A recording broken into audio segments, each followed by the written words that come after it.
کی کابینہ سے منظوری لی ہوگی اور جو ہمارا بجٹ ہے اس میں کہیں نہ کہیں لکھا پڑا ہوگا کہ ہم یہ سبسڈی دینے لگے ہیں تو اس کے پیسے اس مد میں سے آئیں گے. جب ہم آئے تو ہمیں پتا چلا کہ نہ تو اس کی کوئی منظوری لی گئی اس فیصلے کی, نہ کابینہ سے منظوری لی گئی, نہ ای سی سی سے منظوری لی گئی, اور نہ ہی بجٹ کے اندر اس کی کوئی پروویژن جو ہے وہ چھوڑی گئی کہ یہ پیسے آئیں گے کہاں. تو یہ جو فیصلہ انہوں نے کیا وہ بالکل اسی طرح تھا جس طرح انہوں نے جیب میں سے ایک وہ کاغذ نکالا کہ یہ ایک میرے پاس خفیہ لیٹر ہے جس سے ثابت ہوتا ہے کہ اس ملک کے خلاف غداری ہو رہی ہے, یہ اس ملک کے خلاف سازش ہو رہی ہے. بالکل اسی طرح یہ دوسرا اعلان کر کے گئے. اس اعلان کی قیمت کیا تھی؟ اس کی براہ راست قیمت جو تھی, جو خزانے کے اوپر, خزانے کا مطلب کیا ہوتا ہے؟ لوگوں کے اوپر, بیکوز جو لوگ ٹیکس دیتے ہیں وہی خزانہ ہے, اس کے علاوہ خزانہ کچھ نہیں ہے. تو یہ جو سبسڈی وہ اناؤنس کر کے گئے, اس کی براہ راست قیمت جو تھی وہ 300 ارب روپے کے قریب تھی صرف 3 مہینے کی. اور اگر اس کے اندر آپ ٹیکسز ڈال دیں, ہماری جو پیٹرولیم لیوی ہوتی ہے اور سیلز ٹیکس ہوتا ہے, تو اس کی قیمت 700 سے 800 ارب روپے تھی. موازنے کے لیے میں آپ کو یہ بتانا چاہتا ہوں کہ پوری وفاقی حکومت جو ہے اس کا سالانہ خرچہ 3 مہینے کا نہیں, سالانہ خرچہ جو ہے وہ 528-30 ارب کے قریب ہے. اور یہ 3 مہینے کی سبسڈی کا اعلان کر کے چلے گئے جس کی قیمت 700 سے 800 ارب تھی. تو سوال یہ پیدا ہوتا ہے کہ ایسا کیوں کر کے گئے؟ تو میں آپ کو یہ بتانا چاہتا ہوں کہ جانے سے پہلے آئی ایم ایف کا جو پچھلا انہوں نے ڈاکیومنٹ جو آئی ایم ایف کی اس وقت ویب سائٹ پہ لگا ہوا ہے, اس کے اندر نہ صرف یہ بتا کے گئے انہوں نے پری کنڈیشن کے طور کے اوپر یہ کانٹریکٹ کیا آئی ایم ایف سے کہ یہ قیمتیں بڑھائیں گے, بلکہ انہوں نے اس میں یہ بھی لکھا کہ یہ پیٹرولیم لیوی بھی لگائیں گے اور سیلز ٹیکس بھی لگائیں گے. تو ایک ملک جو سوورن کمٹمنٹ کرتا ہے اداروں سے, جانے سے پہلے اگر اس کا سلیکٹڈ وزیر اعظم وہ تمام کمٹمنٹس جس طرح انہوں نے آئین پھاڑ کے پھینکا ردی کی ٹوکری میں, بالکل اسی طرح سوورن کمٹمنٹس اٹھا کے ردی کی ٹوکری میں پھینک دیں, تو وہ کیا کرنا چاہ رہے ہیں یہ میں آپ کے سامنے پیش کرنا چاہتا ہوں. وہ اس ملک کو بینکرپٹ کرنا چاہ رہے ہیں, وہ اس ملک کو برباد کرنا چاہ رہے ہیں. یہ وہ میں سمجھتا ہوں ایک ذہنی مرض ہے جس میں آپ کہتے ہیں کہ اگر میں نہیں کھیل سکتا تو میں یہ کھیل ہی ختم کر دوں گا, جس کا انہوں نے کچھ دن پہلے 2 دن پہلے غالباً کہا بھی ہے کہ اس ملک کے نہ جانے خدا نہ خواستہ کتنے ٹکڑے ہو جائیں گے اور اس ملک کے اداروں کو پتہ نہیں کیا ہو جائے گا. تو ذرا ان کی ذہنی حالت کا اندازہ کریں کہ صرف اس وجہ سے کہ ان کے خلاف ووٹ آف نو کانفیڈنس ہو رہا ہے, وہ آ کے کہہ رہے ہیں ملک کے ٹکڑے ہو جائیں گے, وہ آ کے کہہ رہے ہیں کہ ملک کے ادارے برباد ہو جائیں گے, اور وہ یہ ساتھ کے ساتھ ملک کو برباد کرنے کے لیے وہ تمام سوورن کمٹمنٹس جو ہیں ان کے خلاف اعلان جو ہیں وہ کر کے جا رہے ہیں, اور خزانے کو برباد کر کے جا رہے ہیں, ملک کو بینکرپسی کی طرف لے جا رہے ہیں. 700 سے 800 ارب پوری وفاقی حکومت 500 کچھ ارب خرچہ سالانہ, اور سبسڈی صرف 700 سے 800 ارب. تو اس کو ملک کو دیوالیہ اگر وہ کرنا چاہ رہے ہیں, جو وہ ابھی بھی کہہ رہے ہیں کہ دیوالیہ ہو جائے, برباد ہو جائے, ٹکڑے ہو جائے, یہی تھا ان کا مقدمہ جو وہ کرنا چاہ رہے تھے. ہم نے یہ ساری چیزیں جب دیکھا نا خزانے میں کچھ ہے اور آئی ایم ایف کی ویب سائٹ پہ لکھا ہوا ہے کہ پاکستان یہ وعدہ کر کے کمٹمنٹ کر کے کانٹریکٹ کر کے آیا ہے, تو پھر ہم نے یہ اپنے وزیر اعظم میاں شہباز شریف صاحب کے سامنے مقدمہ پیش کیا کہ سر یہ ہو گیا ہے, یہ کر کے گئے ہیں, اس طرح کی بربادی ہے, ہمیں بربادی کی طرف لے جا رہے ہیں, ہمارے ملک کی ایل سیز قبول نہیں ہوں گی, ہمارے ملک کے اندر انفلیشن جو ہے وہ آؤٹ آف کنٹرول ہو جائے گی, ہمارا روپیہ جو ہے وہ ڈی ویلیو ہو کے برباد ہو جائے گا. تو وزیر اعظم نے اور ہمارے قائد میاں محمد نواز شریف صاحب نے کہا کہ یہ جو بھی انہوں نے فیصلہ کیا ہے اس کا 1 روپے کا بوجھ بھی میں غریب آدمی پہ نہیں پڑنے دوں گا. اور میں نے پہلے بھی آپ کو یہ بتایا ہے کہ یہ وزیر اعظم کا فیصلہ تھا کہ جب تک وزارتیں, جس میں ہماری وزارت تھی, جس میں فائنانس کی وزارت تھی, جس میں بسپ کا پروگرام تھا, انہوں نے کہا جب تک آپ کوئی طریقہ کار نہیں لے کر آئیں گے جس میں ہر غریب آدمی کو مجھے واضح شکل میں آپ دکھائیں کہ بچایا جا رہا ہے, میں تب تک آپ کو تیل کی قیمت نہیں بڑھانے دوں گا. ہم نے 3 مختلف لائحہ عمل وزیر اعظم کے سامنے پیش کی, انہوں نے ہر مرتبہ ان میں ہمیں دکھایا کہ کیسے غریب آدمی سلپ ہو رہا ہے اس میں, کہ اگر آپ یہ پیٹرول کے اوپر صرف سبسڈی دے دیں گے تو جو انفلیشن کا امپیکٹ آئے گا یا مہنگائی کا امپیکٹ آئے گا, غریب آدمی اس سے کیسے ڈیل کرے گا. تو فائنلی یہ فیصلہ کیا گیا کہ غریب آدمی کو, اور غریب آدمی کی ڈیفینیشن ہے وہ شخص جو 35-40 ہزار روپے تک کما رہا ہے, جو کہ بسپ کے ڈیٹا کے مطابق 6 میں سے 4 خاندان پاکستان میں یہ ملک کی بربادی کر کے گئے ہیں, ملک میں غربت پھیلا کر گئے ہیں, کہ 6 میں سے 4 خاندان جو ہیں اس وقت وہ 37,000 روپے, یعنی سب سے جو چوتھا امیر ترین خاندان, وہ 37,000 روپے ایوریج سے کم پیسے کما رہا ہے. تو انہوں نے کہا کہ ہمیں اس کا سولوشن دے کر جائیں. تو وہ سولوشن آپ کے سامنے پیش کر دیا گیا ہے. ہر وہ شخص جو اس انکم رینج کے اندر ہے اس کو 2,000 کا وظیفہ دیا جائے گا, تاکہ وہ اپنی ٹرانسپورٹیشن پہ خرچ کریں, اپنے کھانے پہ خرچ کریں, یا جو بھی ان کی ضروریات ہیں ان کے مطابق وہ ان پیسوں سے کچھ سہولت اپنے لیے پیدا کر سکیں. پھر اس کے بعد یہ مشکل فیصلے کیے گئے ملک کو بربادی سے بچانے کے لیے, ملک کو دیوالیہ پن سے بچانے کے لیے, اور ایک ایسی اسٹیبلٹی کریٹ کرنے کے لیے جس کے بعد اب آہستہ آہستہ انشاءاللہ آپ دیکھیں گے کچھ مہینوں کے اندر, میں کچھ بہت لمبی بات نہیں کر رہا ہوں, انشاءاللہ کچھ مہینوں کے اندر آپ کو پہلے اسٹیبلٹی نظر آئے گی, کچھ تکلیف نظر آئے گی. وہ تکلیف کسی حد تک تو وفاقی حکومت نے برداشت کی ہے, میرے خیال ہے 250 ارب کی تو ڈائریکٹ ہم سبسڈی دے چکے ہیں ابھی تک اس مد میں. کچھ تکلیف جو ہے وہ صاحب ثروت جو جن کو اللہ نے کچھ تھوڑا بہت نوازا ہے, کچھ ان کو تکلیف برداشت کرنی پڑے گی. اور حتی الامکان ہماری کوشش یہ ہے کہ غریب آدمی کے اوپر کوئی بوجھ نہ پڑے, جس کے لیے وہ طریقہ کار جس کا اعلان کر دیا گیا ہے, وہ اماؤنٹ جس کا اعلان کر دیا گیا ہے 2,000 روپے تک, وہ ہر خاندان کو جو غریب خاندان ہے انہیں دی جائے گی, تاکہ وہ اپنی ضروریات کے مطابق اس معاملے کو حل کرتے چلے جائیں. یہ مشکل فیصلہ تھا, یہ مشکل فیصلہ کیا گیا, مگر یہ مشکل فیصلہ ملک کو بربادی سے بچانے کے لیے کیا گیا. اور آپ نے دیکھا ہے سٹاک مارکیٹ کے حوالے سے بھی اور روپے کی استقامت کے حوالے سے بھی کہ اس فیصلے کو کیسے ریسیو کیا گیا. میں یہ نہیں کہہ رہا ہوں کہ لوگوں کا دکھ درد میں اضافہ نہیں ہوا, یہ مت سمجھیے آپ, لیکن جو مارکیٹس ہیں ان کو یہ پتا ہے کہ یہ لوگوں کے دکھ کا مداوع کرنے کا طریقہ کار ہے, جس کی وجہ سے مارکیٹس بھی پازیٹیولی رسپونڈ کر رہی ہیں,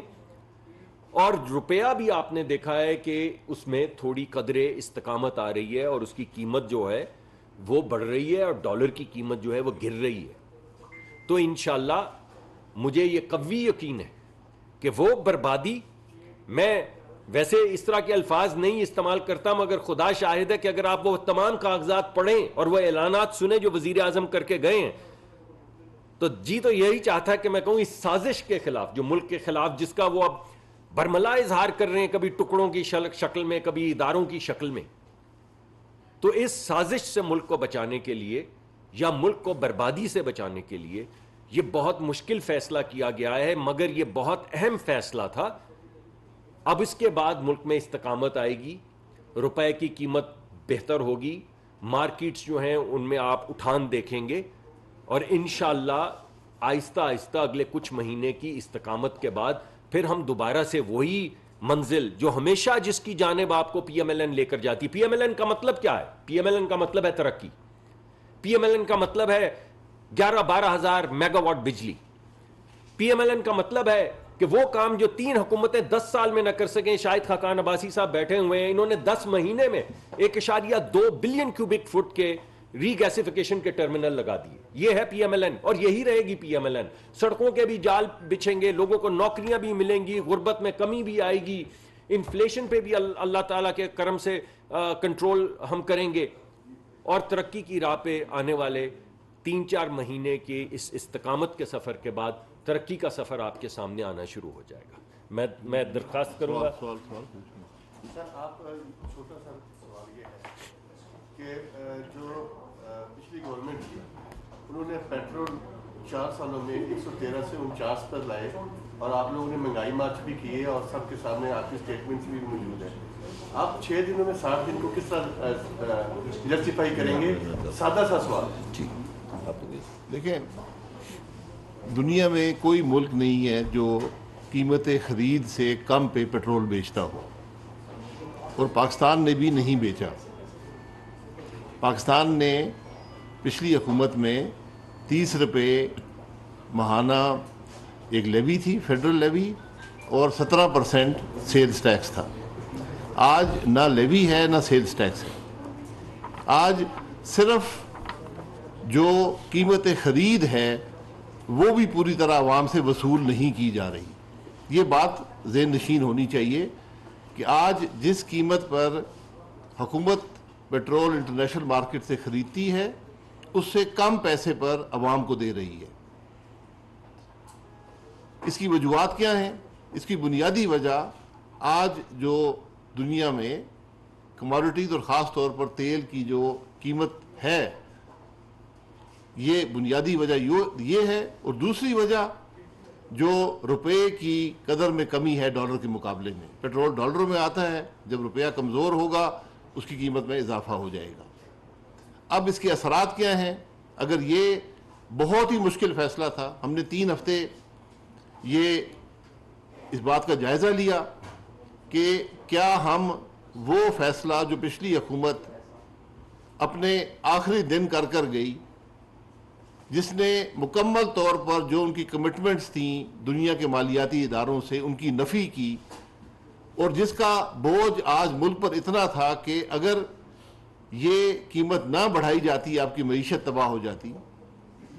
آپ ملک میں مہنگائی کا بے پناہ اضافہ ہوتا۔ اس سے بھی مہنگائی یقیناً آئے گی، جب پیٹرول یا ڈیزل کی قیمت بڑھتی ہے مہنگائی میں اضافہ ہوتا ہے، لیکن اگر یہ اضافی قرضے لے کر ملک کے مالیاتی نظام کی نفی کر کے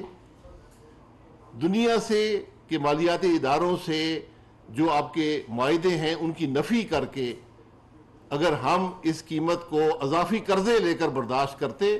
تو ملک کے اندر ایک مہنگائی کا سیلاب آتا۔ میں جو بھی پچھلی حکومت کے حضرات ہیں وہ ان کو چیلنج کرتا ہوں، ان کے پاس کوئی حل تھا اس معاملے کو قبول کرنے کا کہ ہم قیمت خرید سے کم قیمت پر ملک میں پیٹرول اور ڈیزل بیچ رہے ہوتے، جو دنیا کا کوئی ملک نہیں کرتا، نہ سعودی عرب کرتا ہے، نہ یو اے ای کرتا ہے، نہ امریکہ کرتا ہے، کوئی ملک نہیں کرتا اور نہ کر سکتا ہے، یہ رقوم اتنی زیادہ ہیں۔ تو یہ ایک مشکل فیصلہ تھا، لیکن معیشت کو استحکام دینے کے لیے، ملک کی معیشت کو آگے بڑھانے کے لیے، اس کی بحالی کے لیے یہ مشکل فیصلے کرنے پڑیں گے۔ یہ بدقسمتی ہے کہ یہ مشکل فیصلے ہمیشہ پاکستان مسلم لیگ نون کے حصے میں آتے ہیں، لیکن یہ فیصلے نہ کرنا نہ ملک سے انصاف ہے نہ عوام سے انصاف ہے۔ یہ 2 چیزیں جڑی ہیں جی، یہ جو سبسڈی ہوتا ہے، ایک تو یہ ہے کہ آپ نے سبسڈی کا بوجھ کتنا حکومت پہ لیا تھا کہ کم کرنا اس ایکسپینس۔ جی میں بتا دیتا ہوں۔ جی یہ ہے کہ آپ کہہ رہے ہیں کہ کچھ جو ہے پرائیویٹ سیکٹر کی برداشت کرے گا، وہ پرائیویٹ نہیں، صاحب ثروت۔ جی، تو وہ کیا ٹیکس کی صورت میں برداشت کرے گا اور وہ لوڈ کتنا ہوگا، کس انکم بریکٹ پہ وہ آئے گا؟ جی دیکھیں میں بتا دیتا ہوں، آپ یہ حساب لگا لیں، آپ باہر سڑک پہ جائیں، ایک صاحب ہیں جو لینڈ کروزر چلاتے ہیں ڈیزل پہ، حکومت پاکستان آج 1 لاکھ روپے سے زیادہ ان کو رقم دے رہی ہے۔ جب وہ پیٹرول ڈالتے ہیں مہینے میں 1 لاکھ روپیہ اس ملک کے غریب عوام کی جیب سے جاتا ہے۔ اس بات کو یاد رکھیں۔ سبسڈی کی بات ہوتی ہے، سبسڈی وہ ہوتی ہے جس کو آپ بجٹ میں رکھتے ہیں کہ ہم اپنے بجٹ میں اتنے 100 ارب یا اتنے 1000 ارب رکھیں گے، اس سے عوام کو ایک چیز مثلا آٹا ہو گیا، گھی ہو گیا، پیٹرول ہو گیا، قیمت خرید سے کم میں دیں گے۔ ہمارے بجٹ میں 1 پیسہ بھی پیٹرول یا ڈیزل کی سبسڈی میں نہیں تھا، نہ کبھی ہوا ہے نہ تھا، بلکہ یہ دونوں چیزیں ہمیشہ ہمارے لیے آمدن کا ایک بڑا ذریعہ رہی ہیں۔ آج 1 پیسہ بھی آمدن جو ہے وہ پیٹرول یا ڈیزل سے نہیں ہے۔ آج بھی حکومت قیمت خرید سے کم میں پیٹرول اور ڈیزل عوام کو دے رہی ہے۔ یہ دنیا میں جو ایک سپر سائیکل ہے کموڈیٹیز کا، جو ایک مہنگائی ہے